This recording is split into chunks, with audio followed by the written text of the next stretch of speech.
Good morning. Afternoon. I slept in this morning. I'm so sorry. Just kidding. The hour of convening has arrived, and the Senate will come to order. At this time, I'd like to ask that all unauthorized persons exit the chamber. My apologies to the senator from the 53rd for being late. I know you've been sitting there for 16 minutes, so I apologize. The chair recognizes you. Mr. President, it's a beautiful day at our state capitol, and we're here ready to work for our people. A couple of moments and days in history. The senator from the 21st told me that this is the first patent for artificial teeth. It was granted on this date in 1822. And also a special figure for the senator of the 7th. In 1959, Barbie makes her debut. And the senator from the 7th been playing with her ever since. The journal's been read and found to be correct, Mr. President. Which senator did you highlight as a Barbie fan? 7th. 7th. 7th. I have lots of jokes to make, none which will be appropriate. Is there objection to dispensing with the reading of the journal? The chair hears none, and the reading of the journal is dispensed with. Is there objection to the confirmation of the journal? Chair hears none, and the journal is confirmed. All senators who have bills or resolutions, please bring them to the Secretary's desk at this time. Mr. Secretary, first reading of Senate bills and resolutions, please.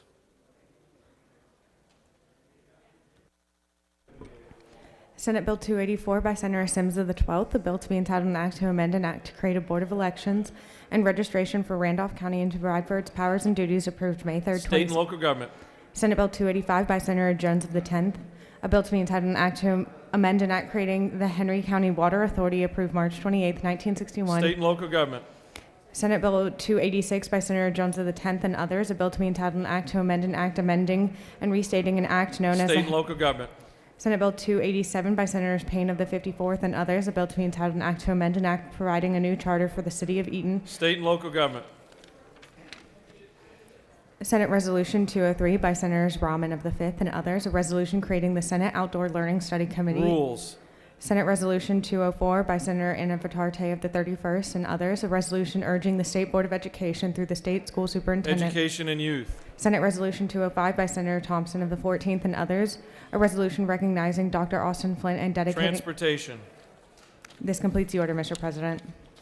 I'll let you catch your breath for a moment. For first reading of House bills and resolutions, this list is lengthy.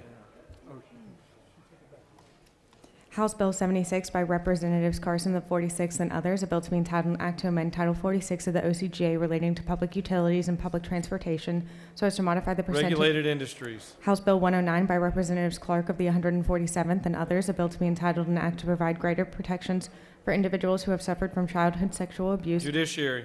House Bill 114 by Representative Reeves of the 34th and others, a bill to be entitled an act to amend Article 2 of Chapter 7 of Title 48 of the OCGA. Finance. House Bill 117 by Representatives Wilinski of the 79th and others, a bill to be entitled an act to amend Code Section 31-2A-18 of the OCGA relating to the low THC. Health and Human Services. House Bill 138 by Representatives Maynor of the 56th and others, a bill to be entitled an act to amend Article 1 of Chapter 7 of Title 44 of the OCGA relating to landlord and tenant in general so as to provide. Agriculture. House Bill 160 by Affairs. Representatives Body of the 62nd and others, a bill to be entitled an act to amend Article 4 of Chapter 8 of Title 48 of the OCGA relating to water and sewer projects and cost tax so as to redefine the term municipality. Finance. House Bill 173 by Representatives Benton of the 31st and others, a bill to be entitled an act to amend Code Section 47-20-87 of the OCGA relating to eligible large retirement systems authorized. Retirement. House Bill 194 by Representative Sands of the 180th and others, a bill to be entitled an act to amend Article 1 of Chapter 10 of Title 17 of the OCGA relating to procedure for sentencing and imposition of punishment. Judiciary. House Bill 231 by Representatives Gaines of the 117th and others, a bill to be entitled an act to amend Article 7 of Chapter 5 of Title 16 and Article 1 of Chapter 13 of Title 19 of the OCGA relating to stalking and granting of relief by Judiciary. House Bill 236 by Representatives Neal of the 74th and others, a bill to be entitled an act to amend Article 1 of Chapter 13 of Title 19 of the OCGA relating to granting of relief by Public safety. House Bill 247 by Representatives Carson of the 46th and others, a bill to be entitled an act to amend Chapter 6 of Title 40 of the OCGA relating to uniform rules of the road as to Public safety. House Bill 255 by Representatives Holcomb of the 81st and others, a bill to be entitled an act to amend Chapter 24 of Title 15 of the OCGA relating to sexual assault protocol so as to require certain... Public safety.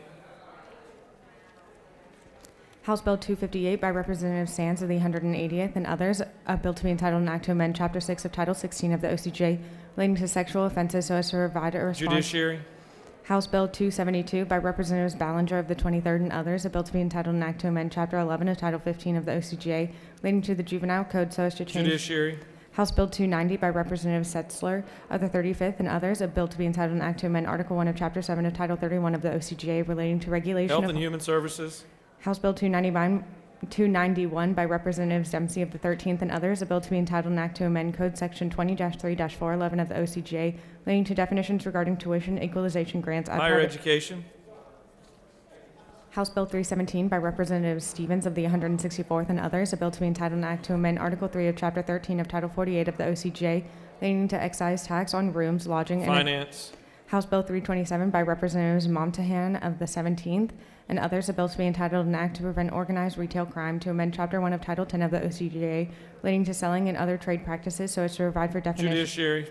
House Bill 343 by Representatives Rhodes of the 120th and others, a bill to be entitled an act to amend Code Section 27-3-1 of the OCGA relating to requirement of permission to hunt on lands of another. Natural resources. House Bill 346 by Representatives LaRica of the 169th, a bill to be entitled an act to amend Article 3 of Chapter 11 of Title 31 of the OCGA relating to emergency medical services. Health and Human Services.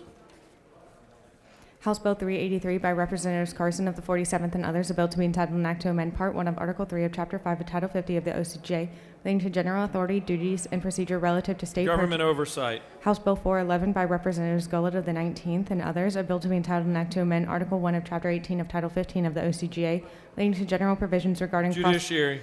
House Bill 428 by Representatives Martin of the 49th and others, a bill to be entitled an act to amend Chapter 8 of Title 48 of the OCGA relating to sales and use taxes so as to change... Finance.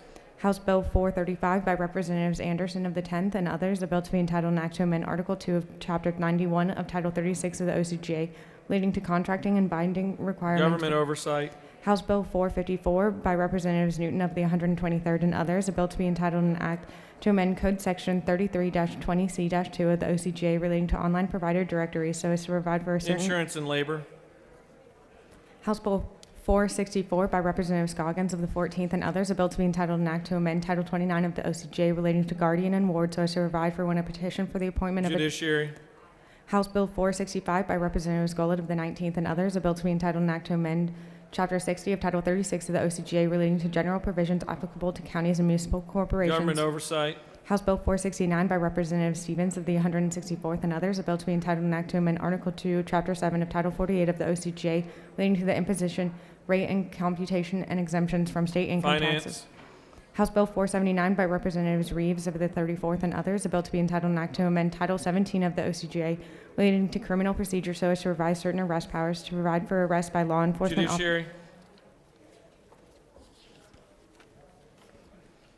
House Bill 495 by Representatives Crowe of the 110th and others, a bill to be entitled an act to amend Article 1 of Chapter 3 of Title 35 and Article 2 of Chapter 1 of Title 42 of the OCGA relating to general provisions regarding the Georgia Bureau of Public safety. House Bill 498 by Representatives Watson of the 172nd and others, a bill to be entitled an act to amend Part 1 of Article 2 of Chapter 5 of Title 48 of the OCGA relating to property tax exemption so as to expand. Finance. House Bill 517 by Representatives Carson of the 46th and others, a bill to be entitled an act to amend Chapter 2A of Title 20 of the OCGA relating to student scholarship organizations so as to provide... Finance. House Bill 532 by Representatives Kaiser of the 157th, a bill to be entitled an act to amend Title 34 of the OCGA relating to labor and industrial relations so as to change certain provisions. Insurance and labor. House Bill 534 by Representatives Bonner of the 72nd and others, a bill to be entitled an act to amend Article 2 of Chapter 11 of Title 16 of the OCGA relating to offenses against public order so as to provide for the offense... Judiciary. House Bill 544 by Representatives Powell of the 32nd and others, a bill to be entitled an act to amend Chapter 27 of Title 50 of the OCGA relating to lottery for education so as to change... Regulated industries. House Bill 562 by Representatives Carpenter of the 4th and others, a bill to be entitled an act to amend Article 3 of Chapter 4 of Title 17 of the OCGA relating to warrants for arrest so as to add DFCS case manager Judiciary. to the... House Bill 563 D7 by Representatives Cooper of the 43rd and others, a bill to be entitled an act to amend Chapter 12 of Title 31 of the OCGA relating to control of hazardous conditions, preventable diseases, and Health medical... and Human Services. House Bill 575 by Representatives Dickey of the 140th and others, a bill to be entitled an act to amend Code Section 48-5-7.4 relating to bona fide conservation use property residential. Finance. House Bill 579 by Representatives Oliver of the 82nd and others, a bill to be entitled an act to amend Chapter 75 of Title 36 of the OCGA relating to war on terrorism, local assistance, such as change the sort of Public title. Safety. House Bill 582 by Representatives Ballinger of the 23rd and others, a bill to be entitled an act to provide that future elections for the office of appropriate State and judge. local government. House Bill 611 by Representatives Chokas of the 138th and others, a bill to be entitled an act to amend Part 3 of Article 3 of Chapter 5 of Title 50 of the OCGA relating to small business assistance. So Finance. House Bill 617 by Representatives Martin of the 49th and others, a bill to be entitled an act to amend Chapter 3 of Title 20 of the OCGA relating to post-secondary education so as to provide that student Higher athletes. education. House Bill 619 by Representative Houston of the 170th, a bill to be entitled an act to amend Part 2 of Article 3 of Chapter 3 of Title 12 of the OCGA relating to the Heritage Trust Program so as to authorize the sale. Government oversight. House Bill 631 by Representatives Chokas of the 138th and others, a bill to be entitled an act to amend Code Section 35-3-33 of the OCGA relating to powers and duties of the Georgia Crime Public Safety. House Bill 653 by Representatives Jaspers of the 11th and others, a bill to be entitled an act to amend Code Section 26-4-5 of the OCGA relating to definitions relative to the Health and Human Services. House Bill 676 by Representatives Houston of the 170th and others, a bill to be entitled an act to amend Title II of the OCGA relating to agriculture so as to create the Georgia Farmers Market. Agriculture and Consumer Affairs. House Bill 680 by Representatives Green of the 151st, a bill to be entitled an act to amend an act creating the Board of Commissioners of Stewart County approved April 4th, 1996. State and local government. House Bill 681 by Representatives Yurda of the 152nd and others, a bill to be entitled an act to amend Part 2 of Article 6 of Chapter 2 of Title 20 of the OCGA relating to competencies and core curriculum relative to quality basic education. Education and youth. House Bill 693 by Representatives Meeks of the 178th and others, a bill to be entitled an act to amend Part 1B of Article 13 of Chapter 6 of Title 40 of the OCGA relating to operation of farm use vehicles so as to... Agriculture and Consumer Affairs. House Bill 697 by Representatives Newton of the 123rd and others, a bill to be entitled an act to amend Article 12 of Chapter 7 of Title 31 of the OCGA relating to healthcare data collection so as to require hospitals to participate. Health and Human Services. House Bill 714 by Representative Kelly of the 16th, a bill to be entitled an act to amend Article 8 of Chapter 11 of Title 9 of the OCGA relating to provisional and final remedies and special proceedings so as to Insurance revise. and Labor. House Resolution 24 by Representatives Mallow of the 163rd and others, a resolution compensating Dominic Brian Lutke. Appropriations. House Resolution 25 by Representatives Mallow of the 163rd and others, a resolution compensating Mark Jason Jones and for other Appropriations. House Resolution 26 by Representatives Mallow of the 163rd, a resolution compensating Kenneth Eric Gardiner and for other purposes. Appropriations. House Resolution 29 by Representatives Hewley of the 136th and others, a resolution compensating Mr. Jakeith Bendre Robinson Sr. Appropriations. House Resolution 144 by Representative Williams of the 145th, a resolution honoring the life and memory of Miss Katie Poff and dedicating an intersection in her memory. Transportation. House Resolution 183 by Representatives Knight of the 130th and others, a resolution urging the Congress of the United States to pass the Recovering America's Wildlife Natural Act. Resources. House Resolution 204 by Representatives Gillard of the 162nd and others, a resolution recognizing Judge Willie J. Levitt Jr. State institutions and properties. House Resolution 248 by Representative Stevens of the 164th, a resolution designating the Savannah Logistics Technology Innovation Corridor as an official... Economic development. House Resolution 282 by Representatives Gunter of the 8th and others, a resolution honoring the life and memory of Miss Sydney Grace Jones and dedicating an intersection... Transportation. This completes the order, Mr. President. That was a great job. Thank you.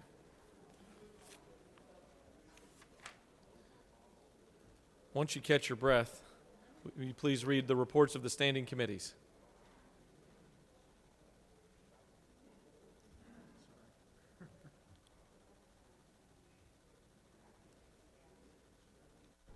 Mr. President, the Senate Committee on State and Local Governmental Operations has had under consideration the following legislation and has instructed me to report the same back to the Senate with the following recommendation. Senate Bill 274, do pass. Senate Bill 275, do pass. Senate Bill 280, do pass. House Bill 603, do pass. House Bill 610, do pass. Senate Bill 282, do pass. Senate Bill 283, do pass. Respectfully submitted, Senator Anderson of the 24th. This completes the order, Mr. President.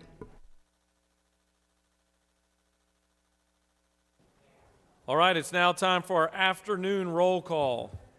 Are there any motions to excuse? Chair recognizes the senator from the 33rd. Thank you, Mr. President, and good afternoon, y'all. I ask for unanimous consent to excuse the following senators from the 35th, 38, and 56, and 52 for business outside the Capitol. Without objection, the senators from the 35th, 38th, 56th, and 52nd are excused. The chair recognizes the senator from the 29th. Mr. President, I ask for unanimous consent to excuse the senator from the 27th for work inside the Capitol. Without objection, the senator from the 27th is excused. Chair recognizes the senator from the 54th, the tall senator. Yes, Mr. President, I ask for unanimous consent to excuse the senator from the 52nd district. Already been excused. Must have not trusted you getting the text. Are there any additional motions to excuse? The chair sees none. The secretary will call the roll. Senators, signify your presence by voting the A switch. The secretary will unlock the machine.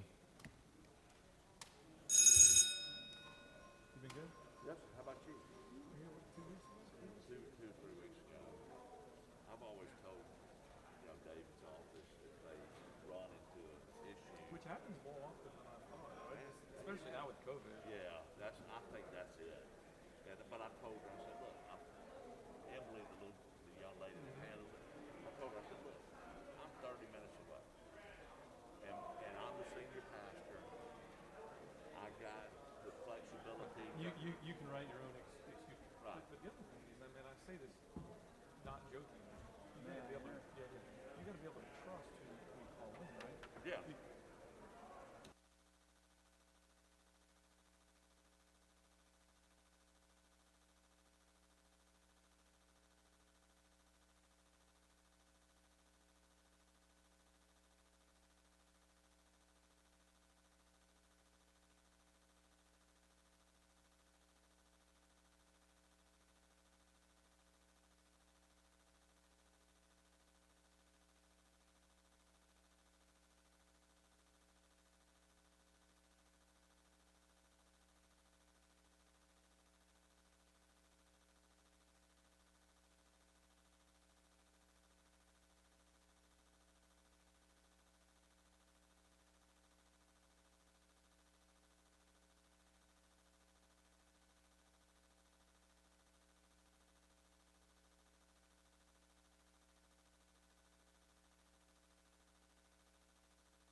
All right, Mr. Secretary, please close the machine.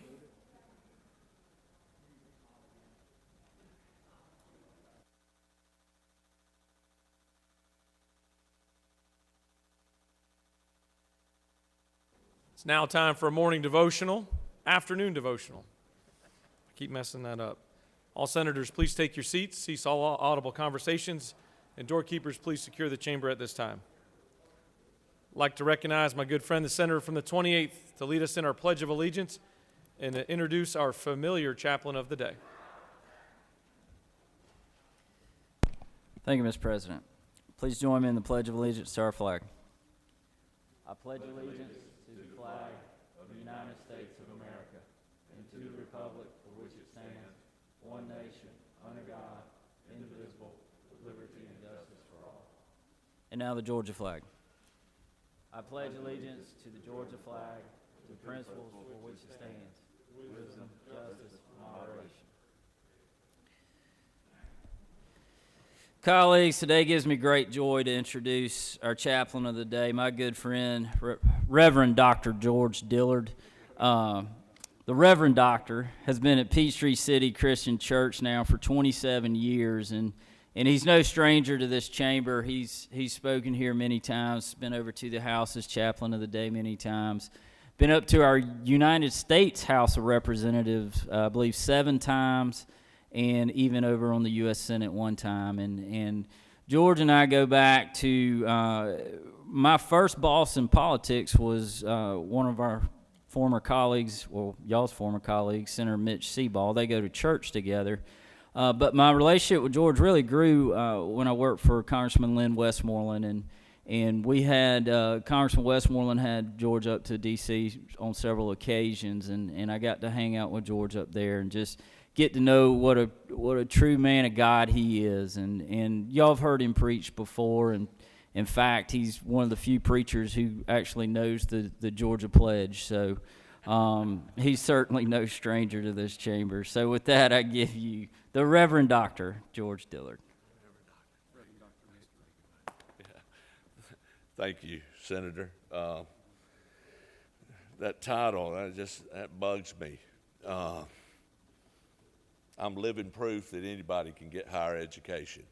So I wanted to share something with you today. I was thinking about this group, this body, and what you have to face on a daily basis. And it kind of reminded me of a time years ago.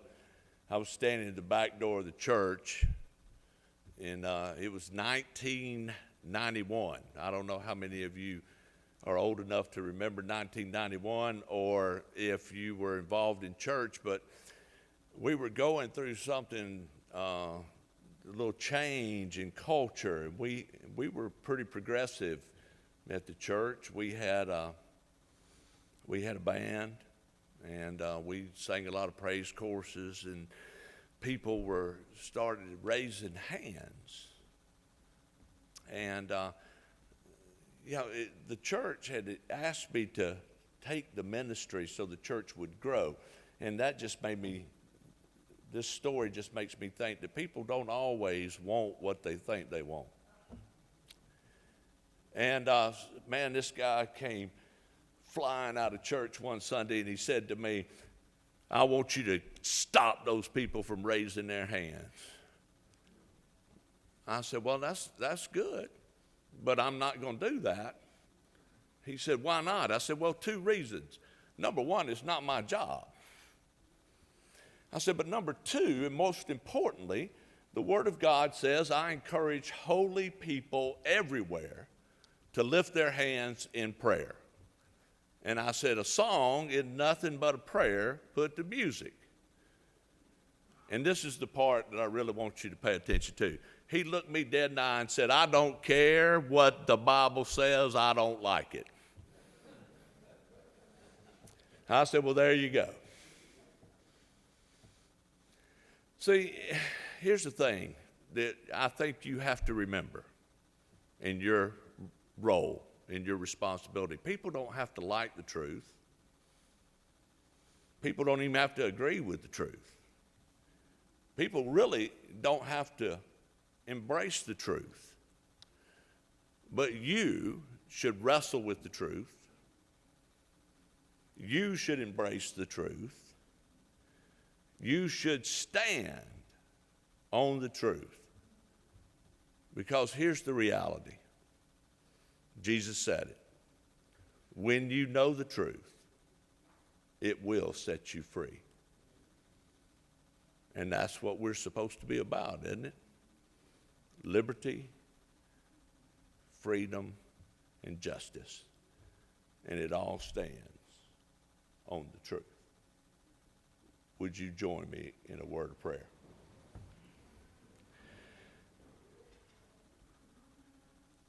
Father, we understand that we don't understand, that the depths of your wisdom are so great that we can't possibly completely wrap our minds around it. And so trust becomes what we rely on. And we rely on your wisdom and your truth. And so I pray for this body.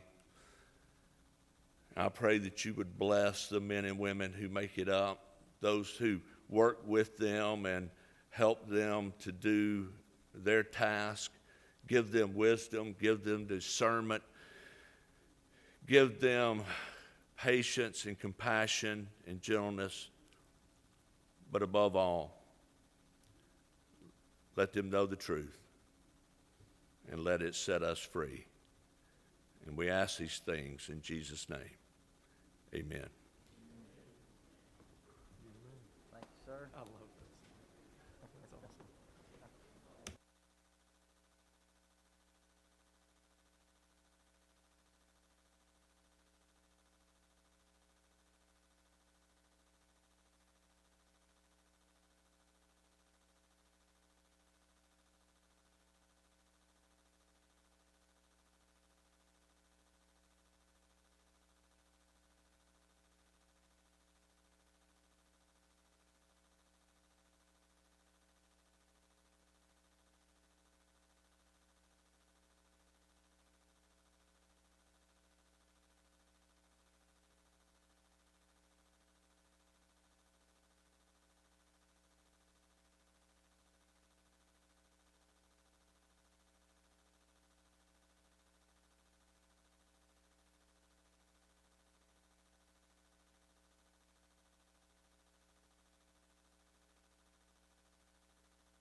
Senate will come back to order. Are there any unanimous consents?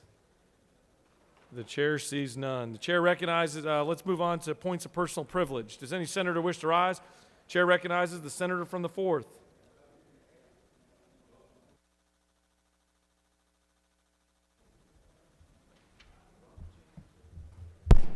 Mr. President, I'm glad, tickled to death to say that some people from Statesboro, Georgia, are watching us on the live stream today, and they're Ms. Joyce Stubbs, who's the Executive Director of Bullitt County Alcohol and Drug Council in Statesboro, along with some Bullitt County youth. Our great Governor, Brian Kemp, has signed a proclamation declaring March the 9th as Substance Abuse Prevention Advocacy Day at the Capitol. The 2021 Substance Abuse Prevention Advocacy goal is to connect community members with their state and local policymakers, as well as inform and promote the best practices in delivery of substance abuse prevention services and advocacy. Today, I'm pleased to acknowledge that Bullitt County youth are joining us virtually. These youth are learning about how to advocate for things that are important to them. I want to thank them for their support. Thank you, Mr. Stubbs, for being with us today in Bullitt County Youth, and thank you, Mr. President. I yield the well. Chair recognizes the Rules Chairman for a point of personal privilege.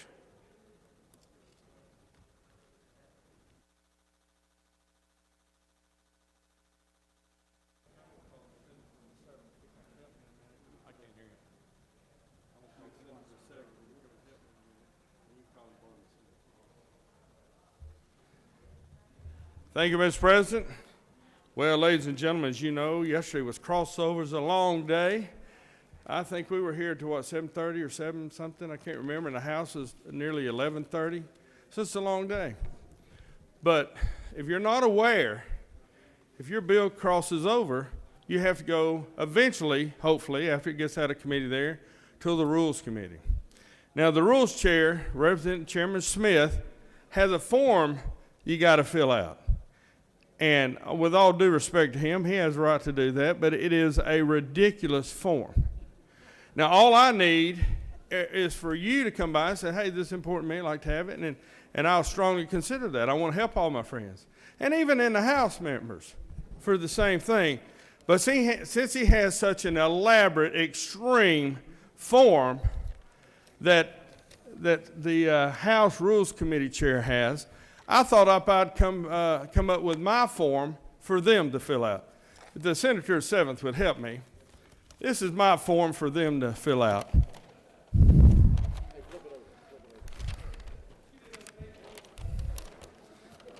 Looks like your Waffle House bill. That's my Waffle House bill, but this is the form that the House members will have to fill out to get a bill on the Senate floor. I mean, look.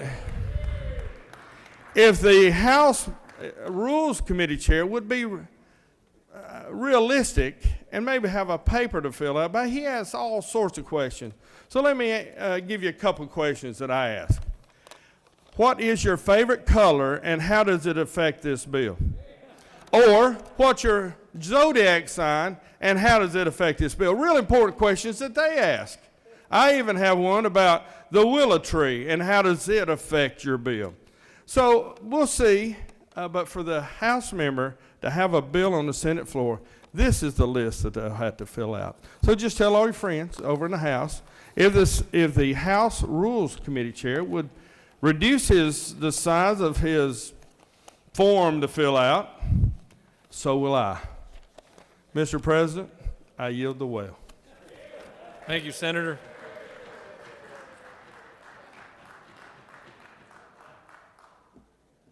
Gentleman spoke with great passion. Chair recognizes the senator from the 33rd for a point of personal privilege.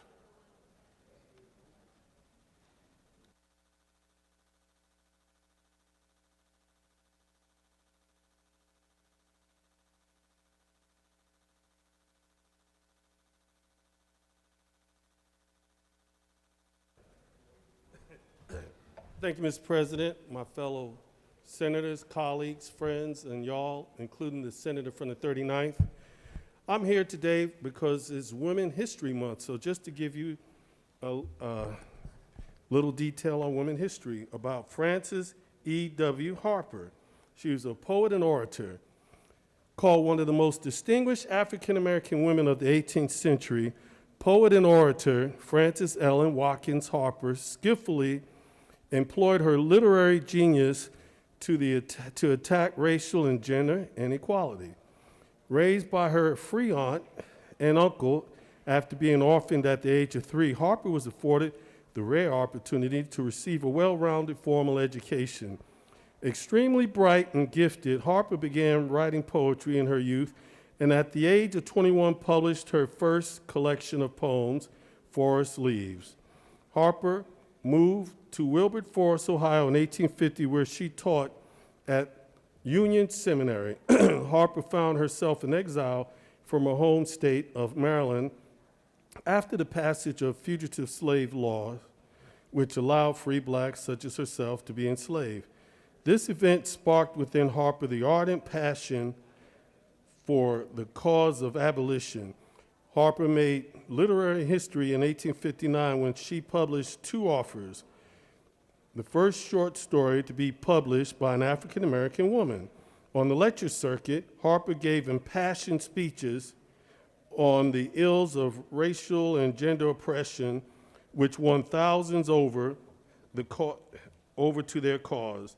In 1896, Harper co-founded the National Association of Colored Women with Ida B. Wells Barnett, Harriet Tubman, and several others, and that's your Woman History Moment. Mr. President, I yield the well. Chair recognizes the senator from the 31st for a point of personal privilege.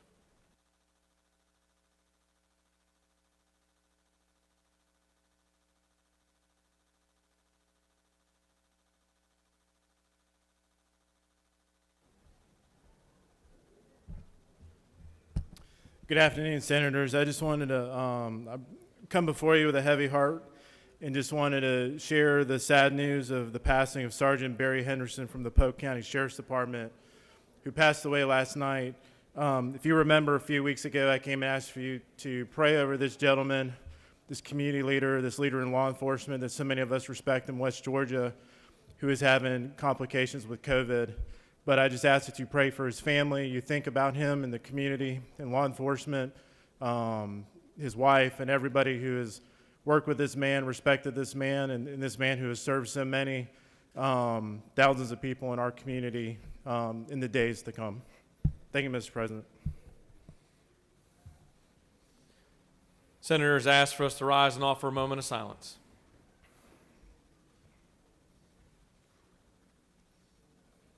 Thank you, Mr. President. Chair recognizes the senator from the 9th for the purpose of introducing the Doctor of the Day.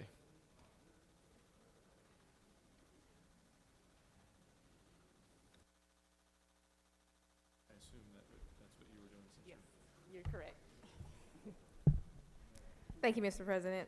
Today I rise to introduce our Doctor of the Day. Dr. Priyanka Patel is board certified in both adult forensic psychiatry and completed her residency and fellowship at the St. Louis University's Department of Neurology and Psychiatry. She also received her master's in healthcare administration from West Kentucky University. She currently serves as the medical director for the Georgia Department of Human Services, with an emphasis on the divisions of Family and Children's Services and Aging Services. Prior to this role, she served as the medical director of the I Listen Empowerment Center, a mental health clinic in Snellville, and as staff psychiatrist for other facilities in Michigan and in Georgia. Let's please welcome our Doctor of the Day, Dr. Priyanka Patel. I yield the well. Thank you, Senator. Chair recognizes the senator from the 8th for a point of personal privilege.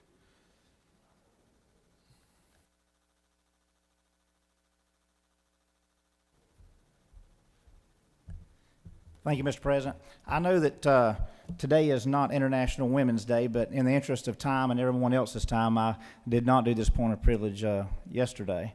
But just wanted to tell you the little story about my grandmother. I wouldn't be standing in the well of the state senate today without her influence.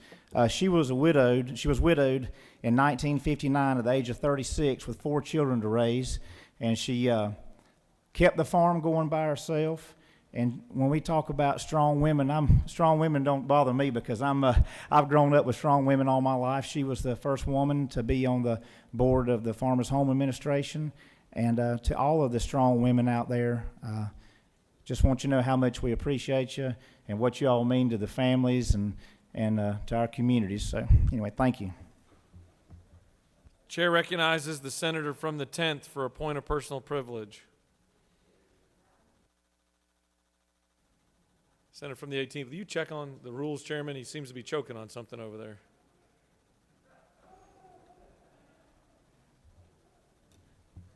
Thank you, Mr. President and members of this body. I rise today to talk about something that's near and dear to my heart, and that's local legislation.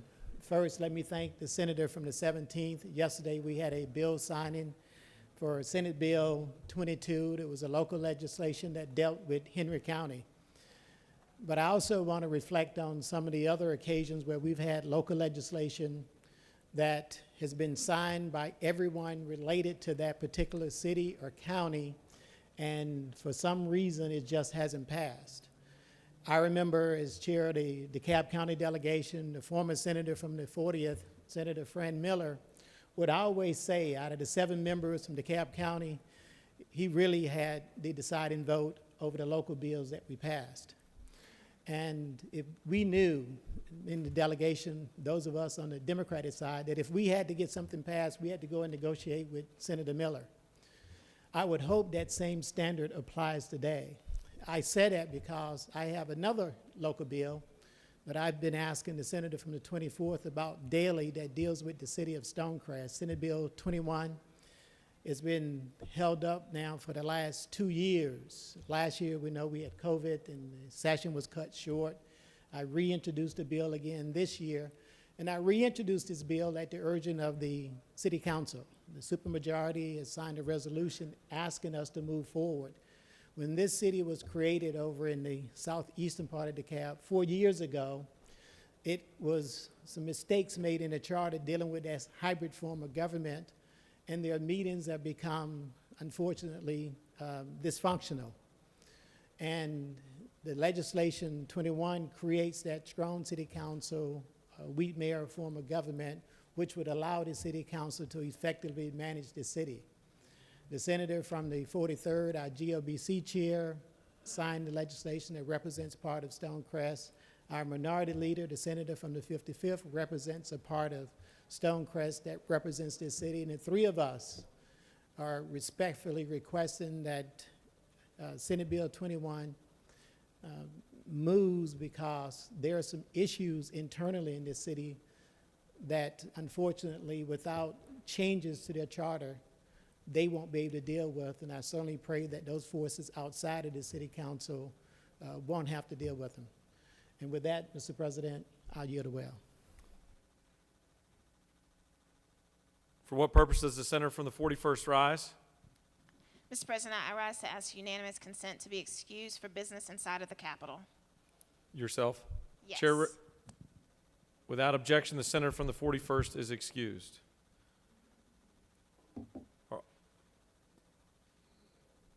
For what purpose does the senator from the 9th rise?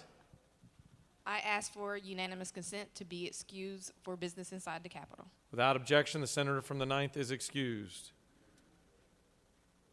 All right, we'll move on. You have a consent. For what purpose does the senator from the 40th rise? I, too, ask for unanimous consent to be excused for business inside the Capitol. Without objection, the senator from the 40th is excused. All right, we're moving on. You've got a consent calendar of privileged resolutions before you. Does any senator wish to remove a resolution from the consent calendar?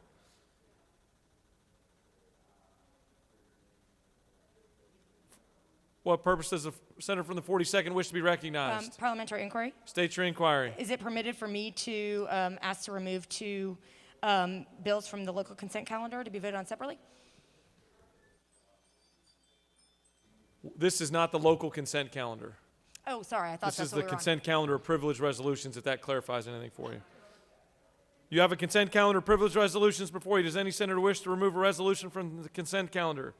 Chair sees none. Is there objection or adoption of the resolutions on the consent calendar? The chair hears none, and the resolutions on the consent calendar are adopted.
Are there any motions to withdraw and commit?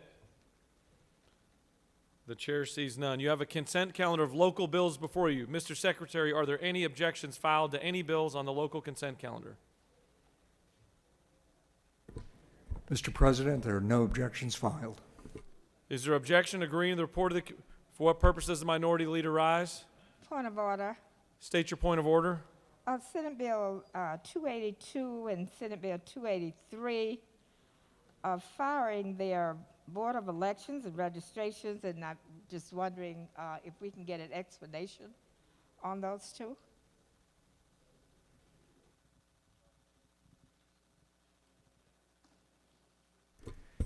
There was an objection filed on Senate Bills 280, or Senate Bill 282 and 283, and the Senate rules require that one of those people filing an objection must be a senator that is directly, whose district is directly affected.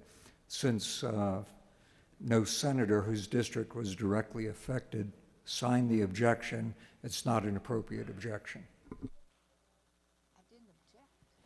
Is there objection agreeing to the report of the Committee on State and Local Government, which is favorable to the passage of the bills on the local consent calendar?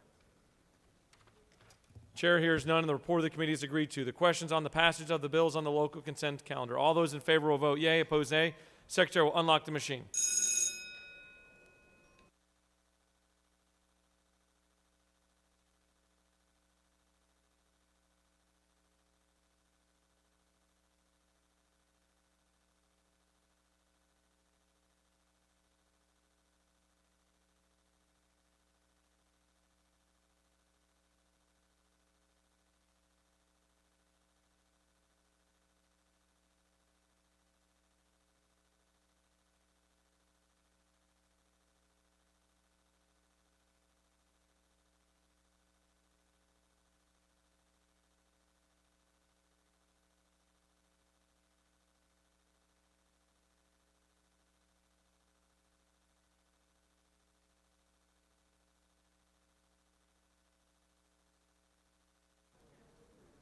Have all senators voted?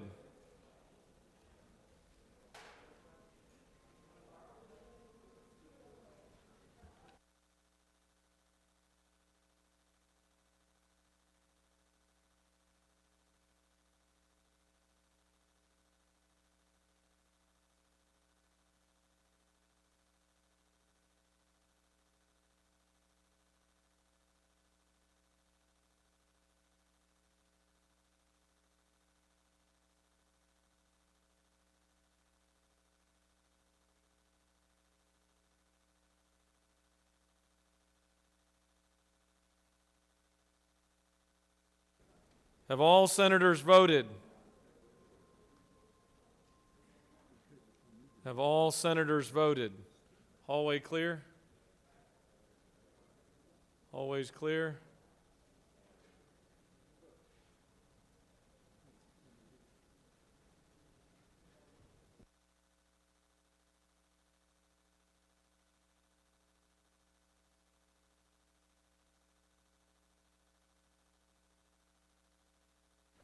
Mr. Secretary, please close the machine. On the passage of the bills on the local consent calendar, the yeas are 29, the nays are 18, and Senate Bills 280, 282, 283, House Bill 603, and House Bill 610 have passed. Senate Bills 274 and Senate Bills 275 have failed because they lacked the required 38 votes.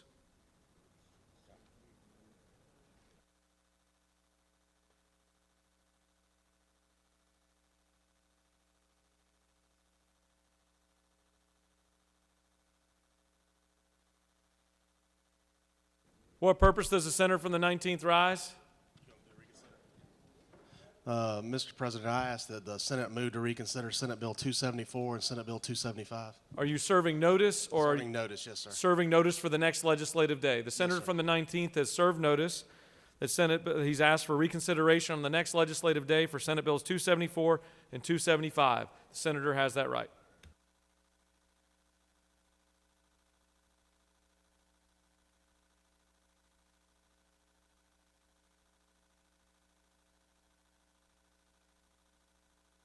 All right, we're now going to move on to the rules calendar.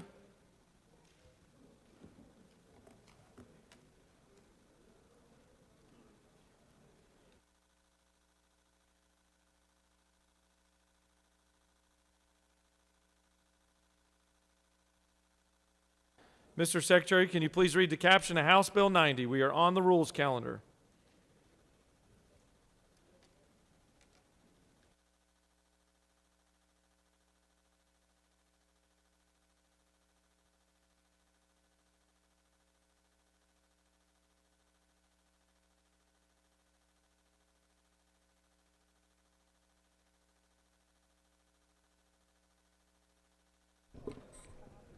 House Bill 90 by Representative Williamson of the 115th and others, a bill to be entitled an act to amend Article 3 of Chapter 12 of Title 51 of the OCGA, leading to damages for conversion of timber so as to provide that certain persons, firms, or corporations who are buyers of land for conversion of timber shall be exempt from certain liabilities, and for other purposes.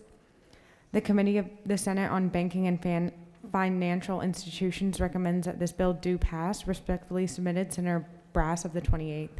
This completes the order, Mr. President. Chair recognizes the senator from the 18th to present House Bill 90.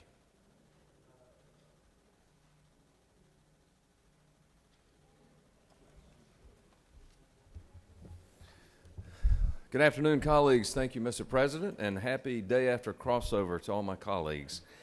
I bring to you House Bill 90, which comes to us after a unanimous vote in the House and also a unanimous vote from the Senate Banking Committee who reviewed this.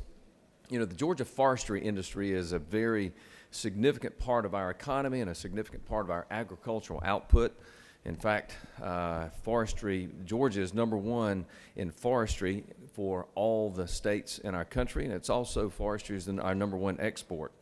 But we have a problem dating back to a law that was passed in 1939, and that law relates to how the responsibility for liens on timber is treated once it is severed from the land. While back in 39, the forestry industry was vertically integrated with mills primarily purchasing timber directly from the forest owners, today it's very different in that the mills primarily purchase cut timber that comes to them as a commodity good at their mill gates. Just as for purchases of any other commodity goods or inventory goods, the UCC, the Uniform Commercial Code, provides purchasers of cut timber protections as a, quote, buyer in the ordinary course of business to purchase commodity logs free and clear from any security interest that might have attached. The purpose of the UCC protection is to facilitate transactions of commodity goods where the requirement to conduct a lien search on every commodity purchased, in this case timber or logs that would show up at a gate of a timber mill, would be extremely impractical and would encumber business transactions. Unfortunately, the 1939 statute in question is overly broad and denies otherwise qualified buyers in the ordinary course of business this much needed protection to carry out the business. This is not something that's insignificant to the forestry industry. In fact, Georgia processes approximately 2 million loads of logs a year at the various mills across our state. And in fact, there's one coastal mill that receives and processes about 1,000 loads of logs a day. So let's take a look at the statute. What's being proposed simply provides that in section 51-12-51 that for anyone who buys or sells trees growing on the land of another, that the value of the trees, that they will be liable to the holder of the title for such trees for the value, provided that the recovery may not be more than the unpaid portion of the unsecured indebtedness, interest thereon, and reasonable attorney's fees. What's being added that you'll see at line 42 is that for anyone who is a buyer in the ordinary course of business, and that language ties back to the UCC, pursuant to Title 11 of the Uniform Commercial Code, including but not limited to section 11-9-320, shall have no liability under this code section. So again, what this simply does is clarify that the security interest, if there is one on property, is not going to have to be checked at the mill, but it is the timber harvester who cuts the trees and severs them from the land that would have that responsibility, which just makes sense, makes common sense, and it also makes sense with regard to how the forestry industry operates. This comes to you, as I said, unanimously from the House. It also comes to you with the support of the Georgia Forestry Association and also the Georgia Bankers Association. And with that, Mr. President, I'll be happy to answer any questions, or I'll yield the will. Chair recognizes the senator from the 4th with a question. Senator, you said harvester. Are you talking about the one that bought the timber, or are you talking about the one that cuts the timber? Well, it can be either. Those can be the same. The harvester, you can have that. The person, that the timber broker, as it is often referred to, can be the person that harvests it or purchases it. But specifically, I think, Senator, to your answer to your question, it is the person that is the middleman, that is the purchaser of the timber from the landowner. That's where the responsibility falls. Thank you, sir. Yes, sir. Good question. Thank you. You have no more questions. Thank you, Mr. President. I encourage and ask for your yes vote on this, and I yield the will. Does any other senator wish to speak for or against House Bill 90? The chair sees none. Is there objection to agreeing to the report of the committee which is favorable to the passage of the bill? The chair hears none. The report of the committee is agreed to. Is there objection to the main question being ordered? Chair hears none, and the main question is ordered. Questions on the passage of the bill. All those in favor vote yea. Opposed, nay. The secretary will unlock the machine.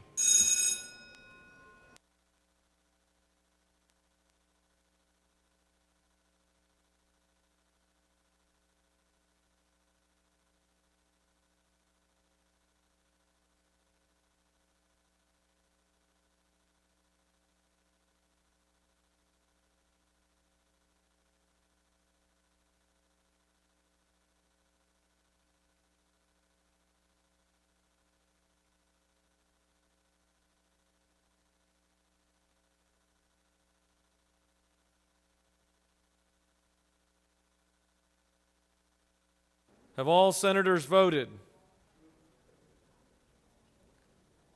Have all senators voted? You weren't the last one. You were next to last. Mr. Secretary, please close the machine on the passage of the bill. The yeas are 47, the nays are 0. This bill, having received the requisite constitutional majority, is therefore passed. Mr. Secretary, can you please read the caption of House Bill 245?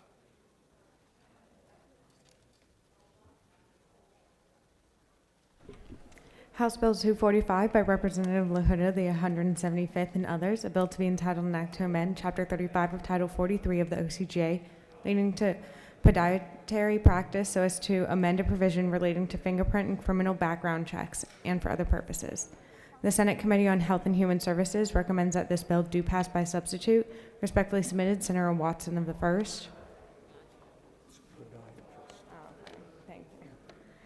Health and Human Services offers the following substitute to House Bill 254, a bill to be entitled an act to amend Title 43 of the OCGA relating to professions and businesses so as to amend a provision relating to fingerprint and criminal background checks for licensure of physicians, physician assistants, and others, to amend a provision relating to fingerprint and criminal background checks for the licensure of podiatrists and for other purposes. Senator Watson of the 1st and others offers the following Amendment 1 to amend the substitute to House Bill 245 by striking line 30 and inserting in lieu thereof the following: the board to perform a criminal background check. This completes the order, Mr. President. Chair recognizes the senator from the 32nd to speak to the bill and Amendment number 1.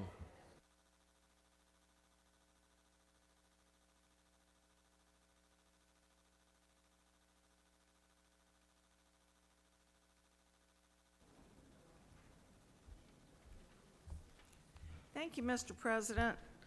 Fellow senators, you're probably getting tired of hearing about compacts by now, but hang in there because there are probably more on the way.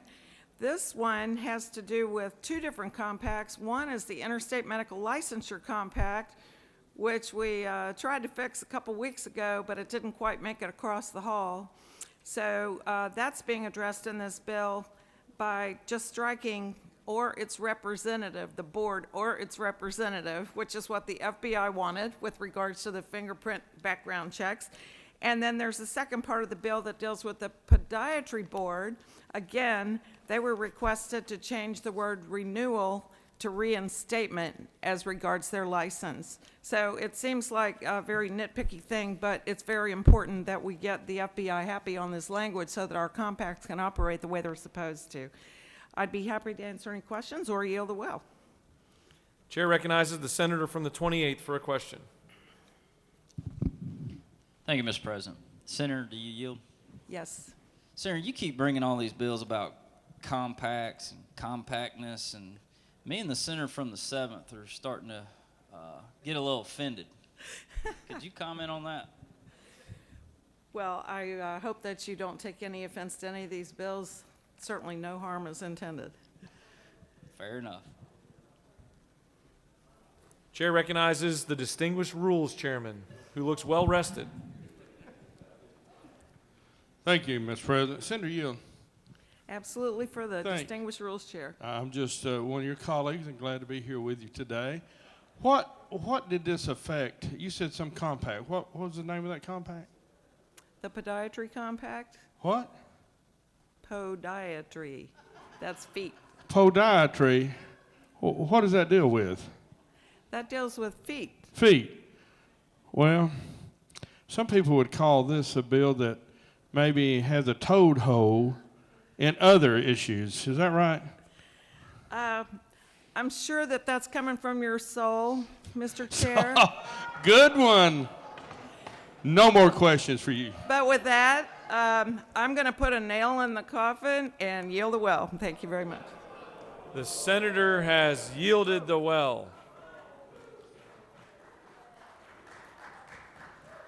The rules chairman always seems to be in the middle of controversy amongst your colleagues. For what purpose does the senator? He waves. With that being said, does any other senator wish to speak for or against House Bill 245 or the amendment? The chair sees none. All right, first we're going to take up the adoption of amendment number 1 by the senator from the 32nd. Is there objection to adoption of the amendment? The chair hears none, and amendment number 1 is adopted. The question now is on the adoption of the committee substitute as amended. Is there objection to adoption of the committee substitute as amended? The chair hears none. The committee sub as amended is adopted.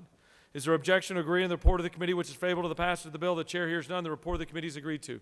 Is there objection to the main question being ordered? The chair hears none. The main question is ordered. Questions on the passage of the bill by substitute. All those in favor vote yea. Opposed nay. The secretary will unlock the machine.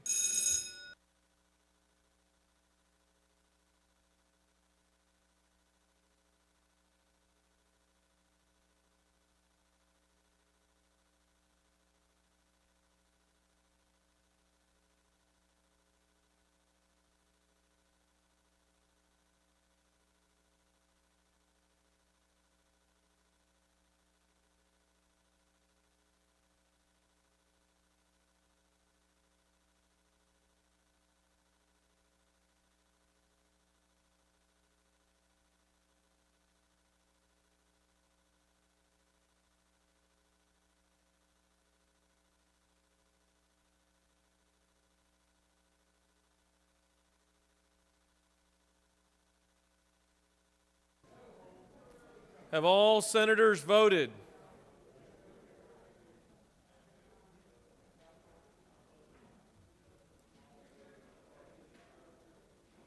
We got one more in the hallway.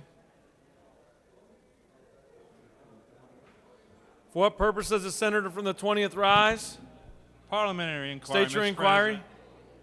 Wouldn't you be a real heel to vote no for this? Gentleman probably knows of what he speaks. Have all senators voted their machines? Hallway looks clear. Mr. Secretary, will you please close the machine? On the passage of the bill, the yeas are 46 and nays are 0. This bill, having received the requisite constitutional majority, is therefore passed by substitute.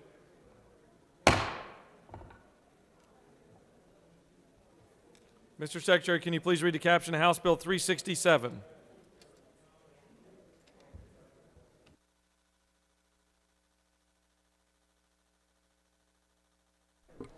House Bill 367 by Representative Parrish of the 158th and others, a bill to be entitled an act to amend Chapter 13 of Title 16 of the OCGA relating to controlled substances so as to change certain provisions relating to Schedules 1, 2, 3, 4, and 5 controlled substances and for other purposes.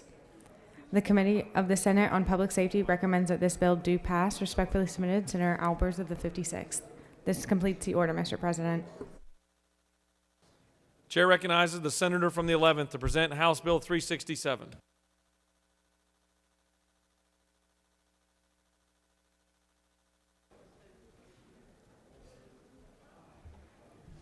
Thank you, Mr. President. This is the annual drug update bill we do every day for dangerous drugs for the Drugs and Narcotic Agency. I'd appreciate your yea vote. I yield the well.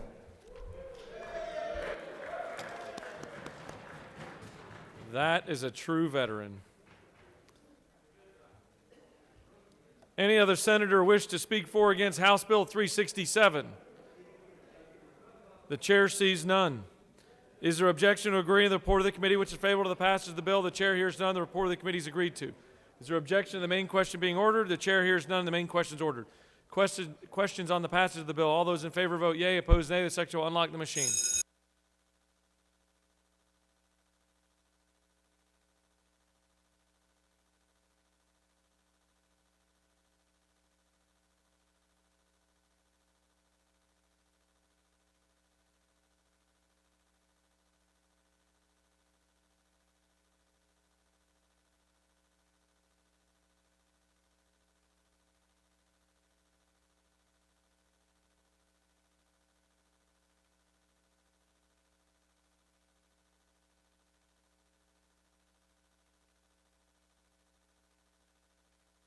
Have all senators voted?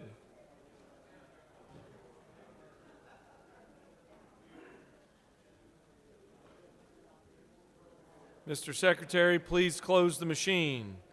On the passage of the bill, the yeas are 47, the nays are 0. This bill, having received the requisite constitutional majority, is therefore passed.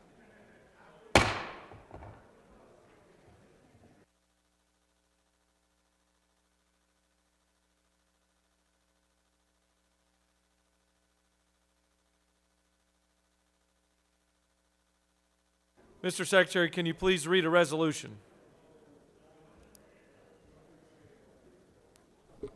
House Resolution 315 by Representative Burns of the 159th, a resolution calling a joint session of the House of Representatives and the Senate for the purpose of hearing a message from the Chief Justice of the Supreme Court.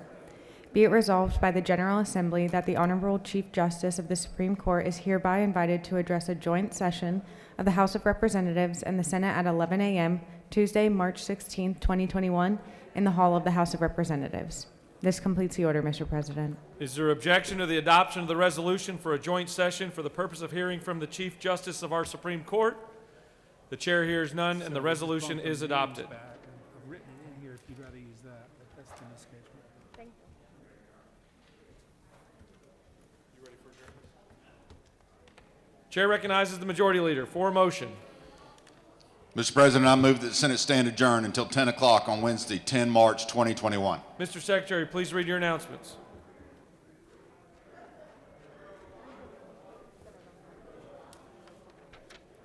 The Rules Committee will meet upon adjournment in room 450. Health and Human Services will meet at 3 p.m. in room 450. Public Safety will meet at 3 p.m. in mezzanine 1. Regulated Industries and Utilities will meet at 4:15 in room 450. Appropriations Judicial Subcommittee will meet at 4:30 in mezzanine 1. Transportation will meet at 5:30 in room 450. This completes the order, Mr. President. Any senator wish to rise to make an announcement? The chair sees none. All right, the majority leader has moved that the Senate stand adjourned until Wednesday, March 10th, 2021 at 10 a.m. All those in favor of the motion signify by saying aye. Opposed, no. The ayes have it. The Senate stands adjourned.